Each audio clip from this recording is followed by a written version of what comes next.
மும்பையில் உள்ள 6 தொகுதிகள் உள்பட 13 நாடாளுமன்ற தொகுதிகளுக்கு வருகிற 20ஆம் தேதி வாக்குப்பதிவு நடக்கிறது. மராட்டியத்தில் இது 5வது மற்றும் இறுதிக்கட்ட வாக்குப்பதிவாகும்.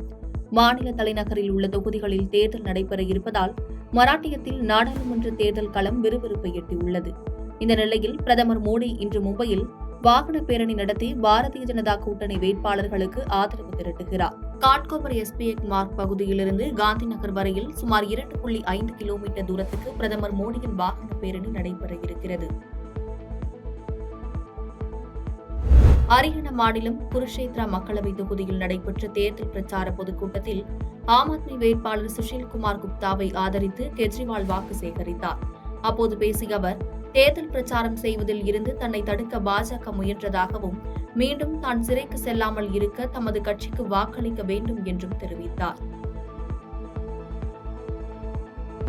மேற்கு வங்காள மாநிலம் பாங்கன் மக்களவை தொகுதியில் போட்டியிடும் பாஜக வேட்பாளர் சாந்தனு தாக்கூரை ஆதரித்து மத்திய உள்துறை மந்திரி அமித்ஷா பிரச்சாரம் செய்தார். அப்போது பேசிய அவர், குடியுரிமை திருத்தச் சட்டம் குறித்து மம்தா பானர்ஜி பொய்களை பரப்பி வருகிறார். ஆனால் சிஏஏவால் யாருக்கும் எந்த அசௌகரியமோ சிரமமோ ஏற்படாது என்று உறுதியளித்தார். டெல்லி ஐடிஓ பகுதியில் அமைந்துள்ள வருமான வரித்துறை அலுவலகத்தின் 4வது மாடி கட்டிடத்தில் பயங்கர தீ விபத்து ஏற்பட்டுள்ளது. விபத்து குறித்து சம்பவ இடத்திற்கு விரைந்து வந்த தீயணைப்பு வீரர்கள் பல மணி நேரம் போராடி தீயை கட்டுக்குள் கொண்டு வந்தனர். இருப்பினும் டெல்லி வருமான வரித்துறை அலுவலகத்தில் கண்காணிப்பாளராக பணிபுரிந்து வந்த ஒருவர் தீ விபத்தில் சிக்கி உயிரிழந்துள்ளார். இந்த விபத்து குறித்து போலீசார் விசாரணை மேற்கொண்டதில் ஏசியில் ஏற்பட்ட மின்கசிவால் தீ விபத்து ஏற்பட்டதாக முதற்கட்ட விசாரணையில் தெரியவந்துள்ளது. டெல்லி முதலமைச்சர் அரவிந்த் கெஜ்ரிவாலின் தனிச் செயலாளர் பிபவ் குமார் தன்னை தாக்கியதாக ஆம் ஆத்மி மாநிலங்களவை பெண் எம்பி ஸ்வாதி மலிவால் குற்றம் சாட்டியிருந்தார்.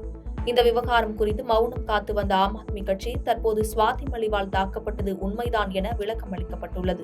இதுகுறித்து செய்தியாளர்களிடம் பேசிய ஆம் ஆத்மி எம்பி சஞ்சய் ராவத், கெஜ்ரிவாலின் இல்லத்தில் வைத்து ஸ்வாதி மலிவால் பிபவ் குமாரால் தாக்கப்பட்டதாக கூறப்படுவது உண்மைதான் என்றும், இதுகுறித்து அரவிந்த் கெஜ்ரிவால் கடுமையாக நடவடிக்கை எடுப்பார் என்றும் தெரிவித்தார்.